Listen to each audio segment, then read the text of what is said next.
The Ebon Veil, that was the name the townsfolk whispered, though no one dared say it aloud after sundown. It wasn't a tangible thing, not entirely. It was a phenomenon, a presence that settled over the cliffs of Dorshalo every 37 years. The precise timing of its return was uncanny, always to the minute, as if time itself bent in reverence to its arrival. This year, it was slated to descend at 11:17 p.m. on the autumnal equinox. The stories were passed down in fragmented murmurs, each version more fractured and desperate than the last. Some spoke of a black mist seeping through the cracks of reality, others of an overwhelming pressure that made even the strongest men crumble to their knees. And then there were those who claimed to have heard it, the Veil's voice. Not a sound, exactly, but a vibration that resonated within the skull, unraveling thoughts like threads in a rotting tapestry. Ellis Barker was the only one foolish enough, or desperate enough, to investigate. A failed academic turned amateur occultist, he had spent the better part of a decade piecing together the fragments of the myth. His apartment was a mausoleum of yellowed maps, obscure texts, and photographs so blurred they seemed more dream than evidence. To him, the Veil wasn't just folklore. It was proof that humanity existed on the fringe of a far greater, incomprehensible reality. The night of the equinox was unnaturally still. Even the wind seemed afraid to move. The cliffs of Dorshalo loomed like jagged teeth against the bleeding red sky, and the sea beneath them churned with an unnatural fervor, its waves cresting in jagged, angular patterns that defied logic. Ellis stood at the edge, a flickering lantern in hand, the only barrier between him and an encroaching abyss of darkness. As the clock struck 11:17, the air changed.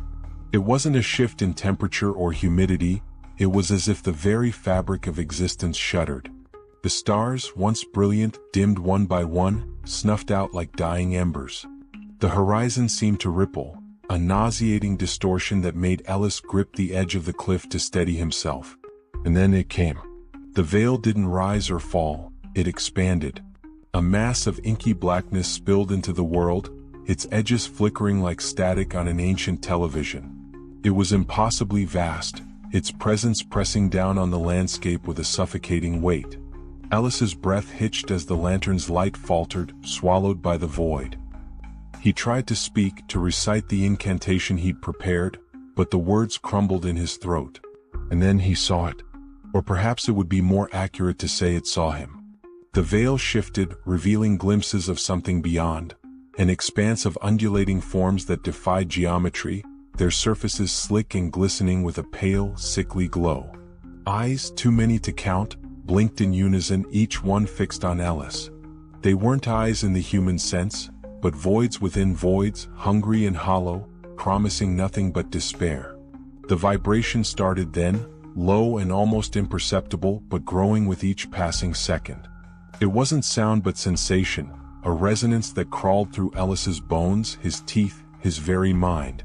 His thoughts unraveled, memories bleeding into one another. He saw his childhood home dissolve into ash, his mother's face contorted into something alien. He screamed, but the sound was swallowed by the veil. And then it spoke, not in words but in a concept, an idea forced into his mind with an overwhelming clarity. You are nothing. This world is nothing. You exist because we allow it, and when we tire of this game you will cease.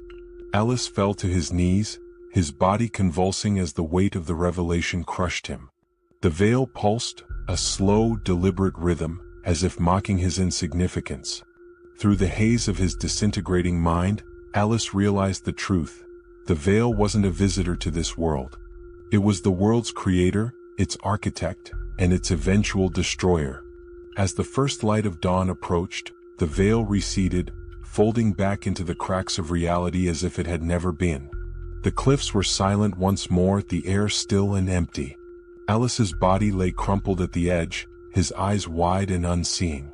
But he wasn't dead.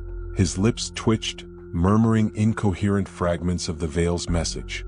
And somewhere, deep within the void, the eyes blinked again. They were not finished. Not yet. If you've survived the terror, don't forget to hit that subscribe button and join the Nightmare Vault family. There's more cosmic horror, eldritch beings, and nightmarish stories waiting just around the corner. Like, comment, and share your thoughts. What's the most terrifying thing you've encountered in the void? Keep your eyes open and remember, the nightmare is always watching.